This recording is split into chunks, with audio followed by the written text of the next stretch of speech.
Hi guys, welcome back to my channel. Today we are going to resume Junie B first grade Cheater Pants by Barbara Parks. So let's get started. So we left off on chapter 4. Let's start. It's still dumb Monday. Dear first grade journal.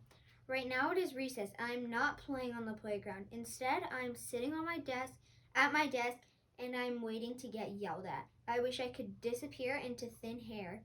If I could disappear, I would. Run outside and I would find May and I would clunk her on the head. I wish I didn't even sit next to that girl, because people should never leave homework on their desk for other people to borrow. That is just asking for trouble, mister. From Junie B, first grader. Mr. Scary was writing at his desk. He looked up and called my name. Junie B, he said. I'm ready for you now. Could you bring your chair up here, please? My stomach flipped and flopped, because here I came, the yelling part.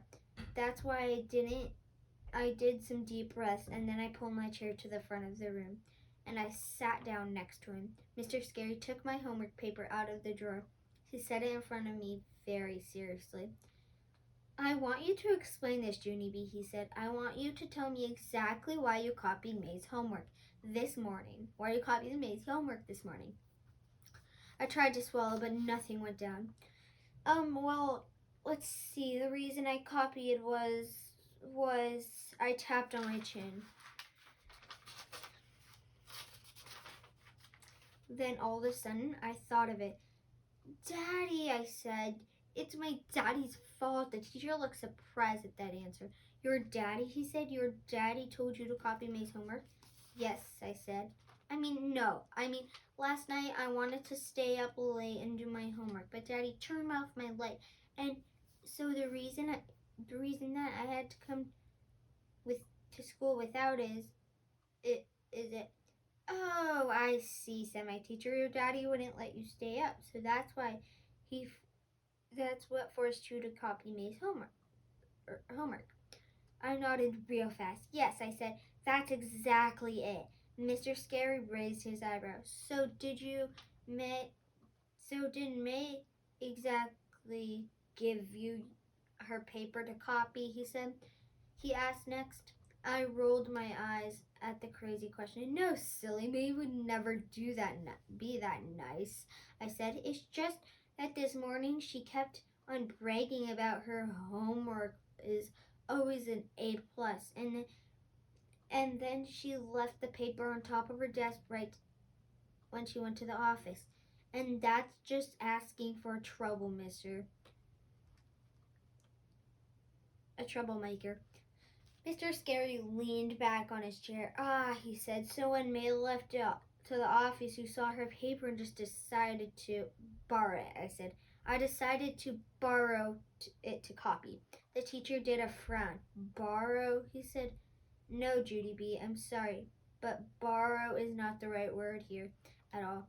When you copy somebody else's paper, that's called cheating. My eyes got big and shocked at that word, because what was he even talking about? No, Mr. Scary, no, I didn't cheat. I said cheating is when you steal answers off of somebody's test. But homework isn't a test. Homework doesn't even count hardly. Oh, but homework does count, Junie B, he said. Cheating is not just about stealing test answers. Cheating is anytime you take somebody else's work and you present it as your own.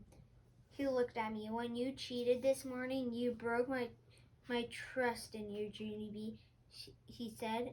We have a rule in this room, one.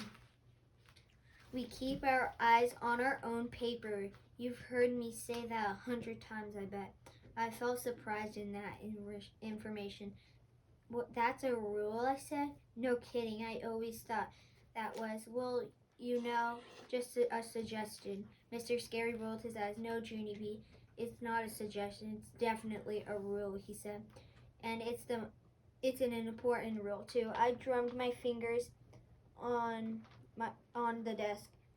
Well, I'll be darned, I said. After a while, I did a deep breath. "I'm sorry," I said real softly. Mr. Scary smiled a bit. "I'm sorry too, Junie B," he said. "But at least now I think we can understand each other better.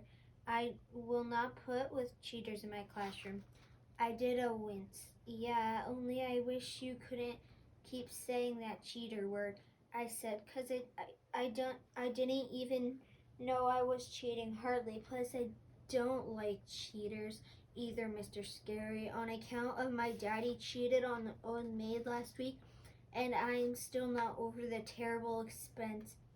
Mr. Scary wrinkled his eyebrows. "Your daddy cheated?" he said. I did a sigh. "Yes," I said. Daddy raised the old maid way high in his hand so I could pick her. And then I did. So what kind of sneaky trick was that?" Mr. Scary covered his mouth. He was shocked, I believe. I leaned closer to him. "And Daddy is not the only cheater pants in my family either," I said, very quiet. "On account of my grandpa, Frank Miller is supposed to be on a diet, but yesterday my grandma found an empty pie pan in his closet, and all that was left in a bit of crushed plastic fork." I thought for a second. "No wonder I cheated," I said. "Cheating is in my blood, apparently." Mr. Scary did a chuckle. "Well, nobody's perfect," he said. "Everyone cheats on diet once in a while." "I think that cheating at school is a very difficult matter, Junie B. Cheating in school is serious business. Are you clear on that now?" I nodded real fast. "Clear," I said. After both of us shook hands and Mr. Scary carried my chair back to my desk. After I sat down and took an envelope out of his pocket, he handed it to me. "I wrote a note to your parents explaining what happened this morning," he said. "I would like them to read it and sign it, okay? You bring it back to me in the morning." I did a gasp at that thing. "No, Mr. Scary, not okay," I said. "Please don't make me take that note home. Please, I really, really don't want to take that note." Mr. Scary thought for a second. Then he took the note back. "Well, okay," he said. "If you feel like that strongly, I won't make you take it." I started walking back to his desk. "I'll just call them tonight instead," he said. I did a loud groan. "'Cause what kind of dumb choice is that?" I stomped up to his desk and I grabbed the note and stuffed it in my backpack and sat on my desk, and I wrote in my journal one more time. Mr. Scary is a tattletale. Chapter 5. We will begin next time, and I hope you enjoyed that chapter, and thank you guys for watching. I love you guys so much. Bye-bye.